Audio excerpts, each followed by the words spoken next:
Ассалаумағалейкум. Руға бөлінудің бүгінгі жағдайы кәдімгідей көңіл алаңдатады. Бұл құбылыс тұтас бір ұлтты торына түсірген індет болып тұр. Біраз уақыт бұрын бір рулардың өкілдері жиналыпты, өздерінің президенттерін сайлапты деген сөз шықты. Қазір бүкіл үннің президенттері бар. Бүкіл рудың.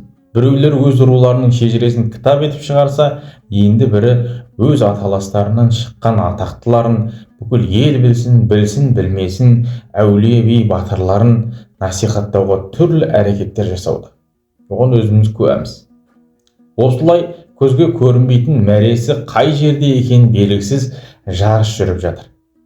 Мұндай жарыстың бар екенін әсіресе біреу лауазымды орынға отыра қалса бірден білуге болады. Лезде ол азамат туралы өзі қай жүз, қай рудан екені сұрала бастайды.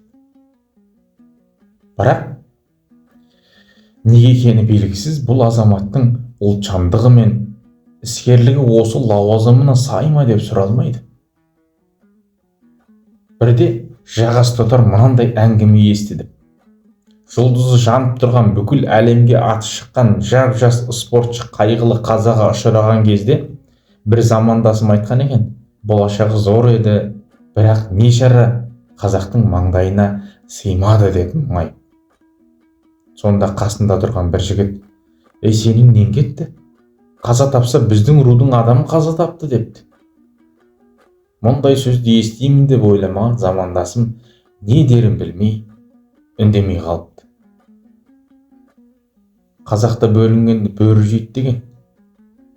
Дәл бұлай береке таппайтынымыз ақиқат. Осы тұста елімізді ауызбіршілікке шақырған марқұм Серік Қалиевтің мынандай бір өлең жолдары еске түседі. Қарасы ат басынан оза дұшпан, күншілдің көре алмайды көз алыстан. Жігіттер, туған жерге туыңды тік, біл бірақ туған жерің Қазақстан. Алатау, Атырау да арқа емес, бір тұтас болсаң иең тарға демес.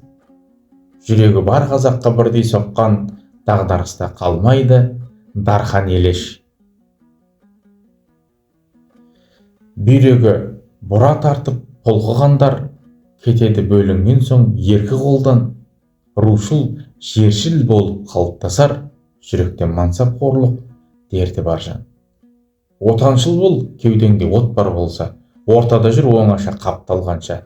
Бөлінумен өтендік қалағандар бөлшектене береді жоқ болғанша дейді. Алла ондай бөлшектенуден, жоқ болып кетуден сақтасын. Серік Қалиев ағамыздың тағы бір өлең жолдарында былай дейді: "Арғыннан да досым бар, Найманнан да. Не жетсін дос жаранға бай болғанға. Қазандай болып бөркім қуанамын, менің тама тамырым бәйге алғанда. Керейіңде бауырым адайыңда, кім жоқ менің бүгінде маңайымда. Қарақалпақ қоңырат ноғайыңда, жалайырды айналды ағайынға. Албан суан дулаттың көбі досым, азғандай қазақ қалай бөлінесің? Менің елім дегеннің жолы болсын, бөлінемін дегеннің бөрі жесін" дейді. Керемет, бөлінемін дегенді бөрі жесін дейді. Алла бөлінуден, жоқ болып кетуден сақтасын, еліміз аман, жұртымыз тыныш болсын.